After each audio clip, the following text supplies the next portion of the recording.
Ladies and gentlemen, welcome back to my channel. Let me ask you something that might make you pause. Have you ever stood across from a woman, her eyes soft, her voice warm, the kind of moment where time slows, and felt like something invisible was missing, like you're saying all the right things, being thoughtful, kind, maybe even charming, and still, she drifts away, not because you weren't good enough, but because something didn't land, something didn't move her, and maybe you've blamed yourself. Maybe you've thought, if I just looked a little better, if I had more money, if I were younger. But let me tell you a secret: attraction isn't born in perfection, it's born in presence, in knowing how to speak not just to her ears, but to her sense of being seen. You see, the most magnetic men aren't the loudest in the room. They're not the richest, the tallest, or the best dressed. They're the ones who know how to connect. And believe it or not, there are two simple words, yes, just two, that can dissolve her guard, awaken her curiosity, and anchor her attention in you. Words that bypass logic and speak to her nervous system, to the part of her that decides if you're safer and if you're unforgettable. You don't need game.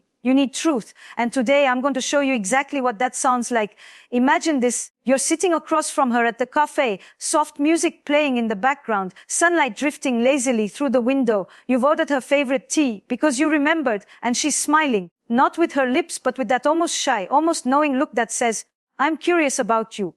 And in that fragile moment between silence and speech, you wonder, what should I say next? That pause, it's not just silence. It's the space where connection is either born or buried. You see, what I've learned working with couples, with men who've loved deeply and lost quietly, is that most of us were never taught how to speak into the soul of another person. We were taught to impress, to perform, to pursue, but we were not taught to witness. And that's where attraction gets its magic, not in chasing or proving, but in presence, in knowing how to stand still, emotionally naked, and still hold her gaze. Because the deepest craving in every woman I've ever met is not for security, not even for attention. It is to be understood deeply, intuitively, as if you've read the chapters of her story without her having to explain.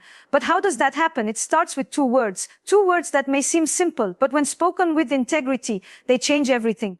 I sit, that's the spell, but not in a robotic, empty way. I'm not talking about words as strategy. I'm talking about words as sincerity. The difference between I see as performance and I see as perception is everything. Let's go deeper. Have you ever been on a date and noticed how fast everything moves? The way people speak over each other, the way men rush to impress, to fill silence, to make a point. But what if you slow down and simply observe? Not her looks, not the surface, but the way she touches her necklace when she's nervous. The way her voice softens when she talks about her mother. The tension in her jaw when she mentions her ex. These are not details. These are doorways. Now, imagine saying softly, I see the way you light up when you talk about your art. It's beautiful. You're not complimenting her skill. You're acknowledging her essence, her spark. And do you know what happens when a woman feels seen on that level? Her body relaxes, her shoulders drop, she lets her guard down. Because the feminine doesn't fall for power, she falls for presence. This is not a game. It's not manipulation. It's honor. Most men are not lacking words. They're lacking attunement, the ability to notice, to witness without judgment, to listen between the words. Because in every woman there is a child who was overlooked, a teenager who was compared, a lover who was misunderstood.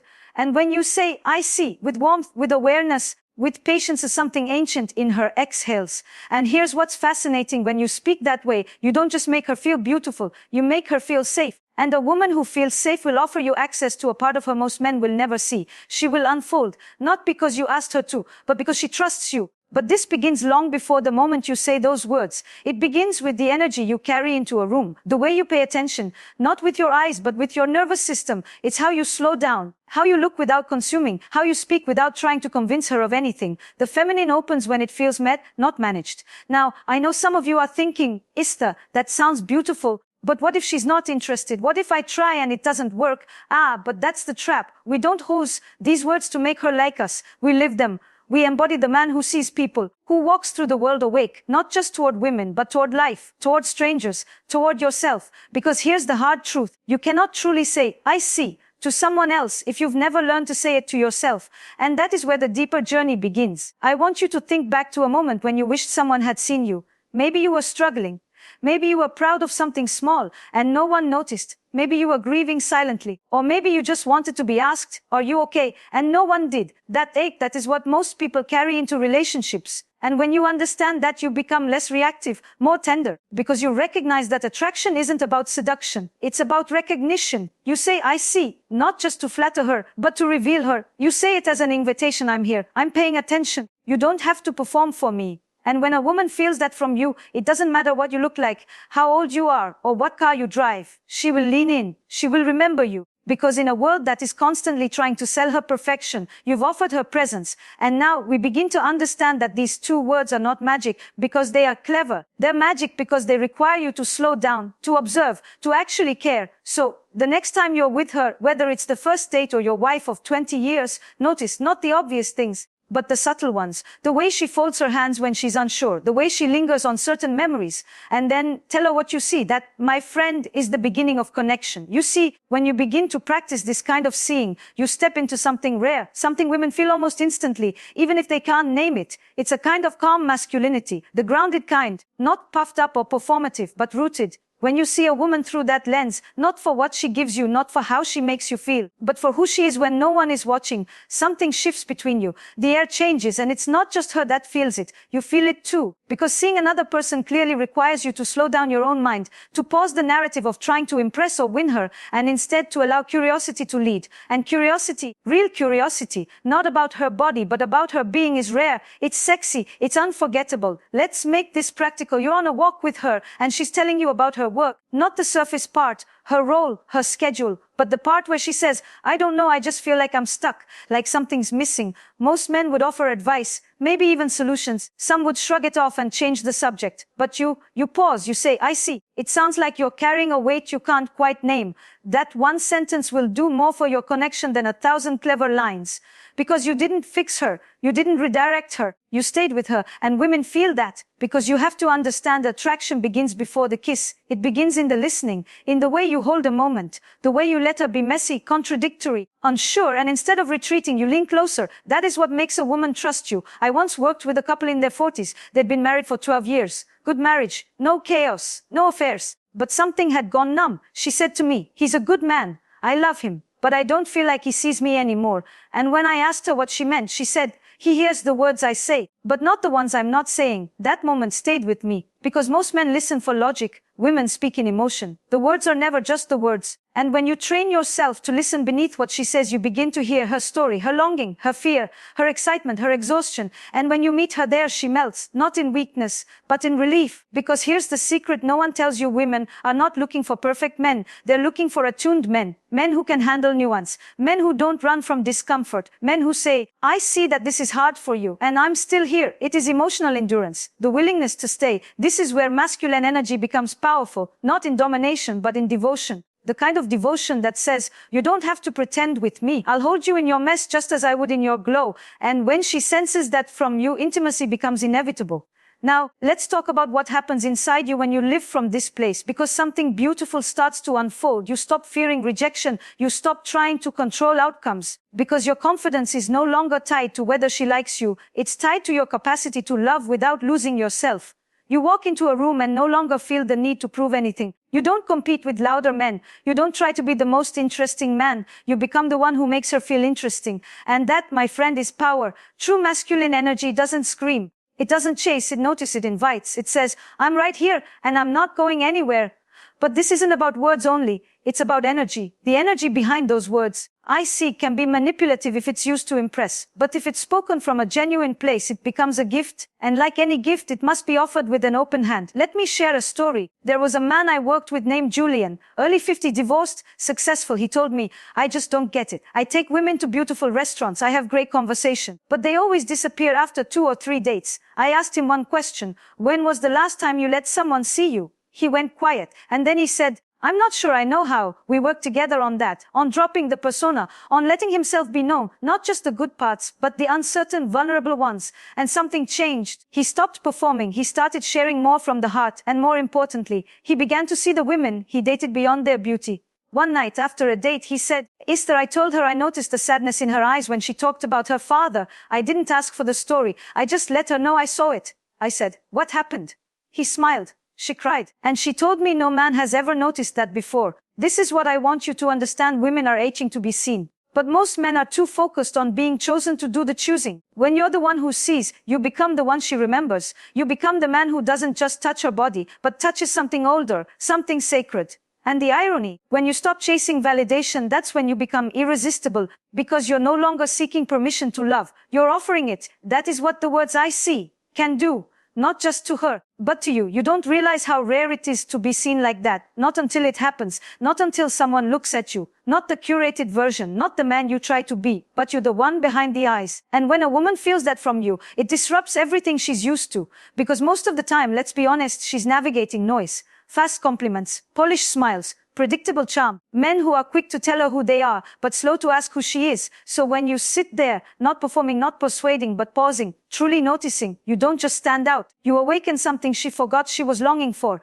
and she may not even know what to do with it. Some women will pull back, not because you did something wrong, but because you did something right, because you made her feel something she wasn't expecting to feel that soon. And if you're grounded in yourself, you'll hold that moment. You won't rush it. You'll let her calibrate. Because deep connection isn't just about giving, it's about giving space. You see, the feminine heart is like a field. It doesn't open under pressure, it opens under presence. And when you learn to hold that space, without demanding more, without rushing forward, without tightening your grip, you become the man who gives her nervous system permission to relax. You become a safe home. And the irony is, when she feels that safety from you, that's when her wildness emerges, her sensuality, her joy, her secrets, her desire. Because a woman's deepest intimacy doesn't come from her trust in you. It comes from her trust in herself around you. Let that land. Now think of this in real life. You're lying on the couch with her. It's late. She's quiet. She's staring at the ceiling. You ask what's on her mind and she hesitates. Then she says, sometimes I feel like I'm too much, like I talk too much, feel too much. In that moment, your response is everything. And if you say, I see that, and I love how much you feel, I'd never want less of you. You've just offered something no amount of flowers or fancy dinners ever could. You've offered emotional freedom. That, my love, is what makes a woman fall. Not just for you, but into herself. Because love isn't about completing her, it's about reflecting her. We fall for the ones who return us to ourselves. And this is where attraction evolves. It stops being about conquest. It becomes communion, two people standing in their fullness, offering each other the gift of being known. But let's talk about the part we often avoid, what happens when we're not seen. When we say, I see, and it's met with confusion, fear, or even withdrawal. Because it will happen. Sometimes you'll show up with presence and she won't know how to receive it. Maybe she's been hurt. Maybe she doesn't trust softness. Maybe she's never known what it feels like to be looked at without being sized up. And your instinct might be to pull away, to take it personally, to retreat into shame or frustration. But that's where you must return to yourself. Because being a man who sees doesn't mean you always get to be received. It means you've chosen a way of being that isn't dependent on reaction. You're not chasing her response. You're staying anchored in your truth. That's maturity. That's emotional leadership. And when you stay with that intention, with gentleness and consistency, not trying to fix her, not trying to chase her, but just being with what is, you show her something she's likely never seen before. That love can be safe. That closeness doesn't mean control. That intimacy can arrive slow and steady. This is where attraction becomes devotion, not obligation, not performance, but devotion. Now let's talk about desire, because a lot of men ask me, Esther, this sounds beautiful, but how does this affect sexual attraction? Isn't this too soft, too emotional? And I say this, erotic power isn't the opposite of emotional safety, it grows from it. Because when a woman feels seen, not just as a body, not just as a role, not as a conquest, but as a layered, complex, radiant being, her desire becomes honest. Her touch becomes real. Her voice drops into something deeper. And the intimacy you build doesn't just lead to sex, it leads to surrender. Not in the weak way, in the sacred way, where she doesn't hold back, where she trusts you with her voice, her pleasure, her vulnerability, her wideness. And that, my dear listener, is the ultimate invitation. But you must earn that trust, not through charm, but through consistency, through patience, through staying when it's easier to run, through choosing depth over ego, and most importantly, through allowing yourself to be seen too. Because let's be honest, this isn't just about her. The more you practice seeing her, the more you will be confronted with the question, am I willing to let someone see me this way too? Your fear, hopes, your disappointments, your loneliness, your aging body, your unmet dreams, your tenderness, your shame. And if you say no to that, if you keep hiding behind charm or silence or humor, you will never fully feel the thing you are trying to give. You cannot give to another what you're unwilling to receive. So yes, these two magic words, I see, are for her, but they're also your mirror. They reveal who you are, how much you're willing to feel, how much you're willing to risk being known. And when you say them with your heart open, you become the kind of man who is unforgettable, not because he's perfect, but because he's real. And in this world of shallow swipes and temporary connections, that kind of realness is magnetic, because at the end of the day, we don't fall in love with people who impress us. We fall in love with the ones who remind us of who we are, when we feel safe enough to be seen. The moment you begin to truly see others, something changes in you. You become less reactive, less threatened, less distracted by the games people play, because your attention has shifted inward. forward. It's no longer about getting something from her. It's about being someone with her. And that is the foundation of emotional masculinity. Anchored, self-possessed, generous without bleeding, soft without collapsing. And this is where most men struggle, not because they don't care, but because they don't know how to care without losing themselves. Because seeing a woman means you will feel things. Her pain, her passion, her dreams, her doubts. And for some men, that's overwhelming. It shakes them. They haven't built the internal strength to hold another person's emotions without absorbing them. And so they retreat or shut down or distract themselves with performance, with logic, with control. But presence is not control. Presence is the capacity to remain open while everything inside you says, shut it down. It's when she's crying and your instinct is to fix it, but instead you hold her and say, I'm here. It's when she's angry and your ego flares up, but you don't defend. You stay and you say, I see this matters to you. And it's when you feel scared too, afraid to be hurt, afraid to be judged, afraid to not be enough, and you don't run from that fear, but meet it with compassion. That is emotional courage. That is mature masculine energy. You become the man who is not shaken by storms because you are the mountain. But being the mountain doesn't mean being rigid. It means being rooted, strong at the core, flexible at the edges. You don't overpower, you contain. And that containment is what gives her the freedom to express. She cries, you hold. She questions, you remain clear. She spins, you stay still. Not because you're unaffected, but because you've cultivated enough inner space to be with it all, without disappearing. Now let me be clear, this doesn't mean you become her therapist, or her savior, or her emotional dumping ground. No, a man who truly sees also knows when to set a boundary, when to say, I see that you're hurting and I love you, but I won't let you speak to me that way. That is not cold. That is clarity. And the woman who is ready for you will respect that clarity. She will feel safer because of it. Because seeing her doesn't mean absorbing her. It means honoring her and yourself. The feminine doesn't want you to disappear into her emotions. She wants to dance with your presence. But how can you do this? How can you become this if no one ever modeled it for you? This is the heartbreak of modern masculinity. So many men were raised with silence, stoicism, shame for their feelings, praise for their success, punished for their softness. And now they sit across from a woman asking for emotional intimacy and they freeze. Not because they don't want to go there, but because they were never taught how. So let me tell you how. You start with yourself. You sit quietly in a room, no distractions, no noise, and you say to yourself, I see that you're tired. I see that you're afraid. I see that you want to be loved, but don't always believe you deserve it. That is the first seeing. You bring your attention to your own loneliness, your longing, your joy. You witness your own heart, not to fix it, but to recognize it. Because the more you practice this inward gaze, the more naturally it flows outward. You begin to look at people, your friends, your parents, your partners, with a slower eye, a deeper breath. You don't jump to conclusions. You don't assume you know. You ask, you listen. You say things like, tell me what you're not saying. Or, that pause you just made, what was that? You notice, you tune in, you read the pauses between words. The way someone says, I'm fine, and it doesn't match their eyes. And when you bring that to a relationship with a woman, she will feel it. Even if she doesn't say so, even if she keeps testing you, pushing, retreating, she will feel it. And if she's ready, she'll meet you there. But even if she doesn't, you stay you. Because this way of being isn't about outcome, it's about honor. This is how kings love. Not to conquer, but to elevate. So what happens when you build this kind of energy? You stop needing pickup lines. You stop worrying about what to say next. You stop asking if you're good enough. Because you know that your presence is the value. Your noticing is the invitation. Your stillness is the magnet. And when you speak the words I see to a woman and mean them and feel them and live them, her entire body responds. Not always instantly, not always visibly, but deeply. She will remember the way you made her feel. Not because you tried to impress her, but because you made her feel real. And in a world full of masks, that is rare. But let me leave you with this.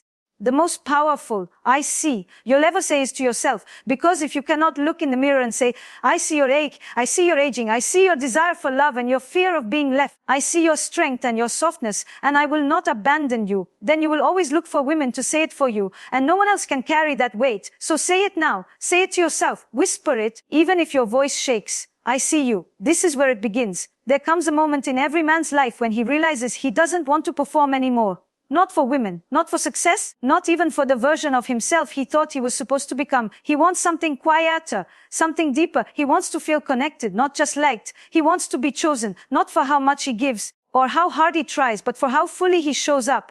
And if you've made it this far with me, then maybe you're that man, or maybe you're becoming him. The truth is, these two words, I see, they were never just about women. They were about waking you up. They were about teaching you to live with your eyes open, not just the ones in your head, but the ones in your heart. To see a woman is to see her entirety, not just her beauty but her bruises, not just her light but her longing. It's to hold space for her silence, not just her words, to stay with her sadness, not just her smile. But more than that, it's about seeing yourself without flinching. Because here's what I know: the most attractive men I've ever met were not the loudest, the richest, the most muscular, or the most charming. They were the ones who walked into a room with stillness, with depth, with the kind of presence that said, "I'm not here to impress you, I'm here to meet you." And women feel that. They don't always know how to describe it, but they know it, because something in their body softens, something in their mind stops scanning, something in their soul whispers, "I can trust him." And that kind of trust is not something you buy or beg for or seduce. It's something you earn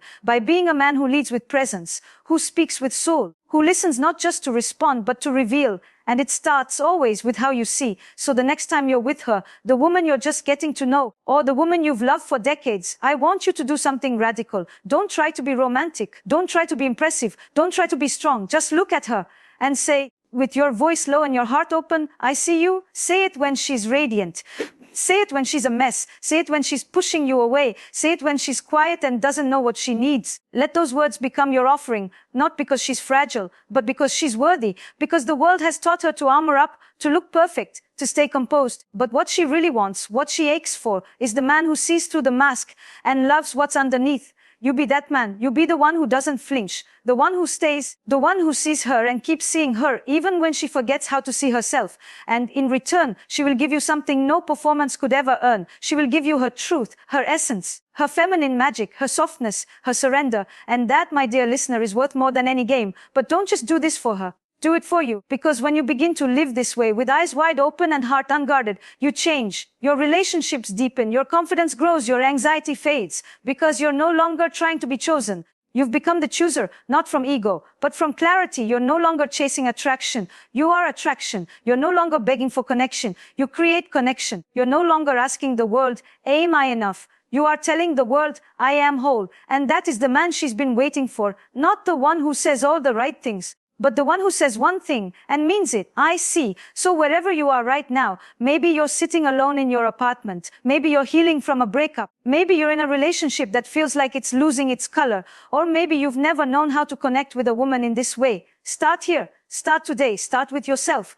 Look in the mirror. And don't just check your reflection, witness it really. Sit with the parts of you that feel tired, the parts you judge, the parts you hide. And instead of criticizing them, say softly, "I see you." Say it with kindness. Say it with reverence. Say it like you're speaking to a child who's finally ready to be loved, because that's who lives inside you. And the more you speak to him with truth, the more effortlessly you'll speak to her, because intimacy always begins within. So to every man listening, if you want to attract any woman, not with tricks, but with truth, don't memorize lines, master presence, practice attention, live in awareness. And then when the moment is right, let your voice carry the only two words she's been waiting her whole life to hear: "I see." If this message stirred something in you, if it reminded you of what you long for and who you're becoming, leave a comment below. Share your story, your experience, your fears, your breakthroughs. This is not a space for performance. It's a space for real men. And if this resonated with you, don't forget to like, subscribe, and share it with a friend who needs to hear this. Because every man deserves to know that intimacy isn't earned through pretending,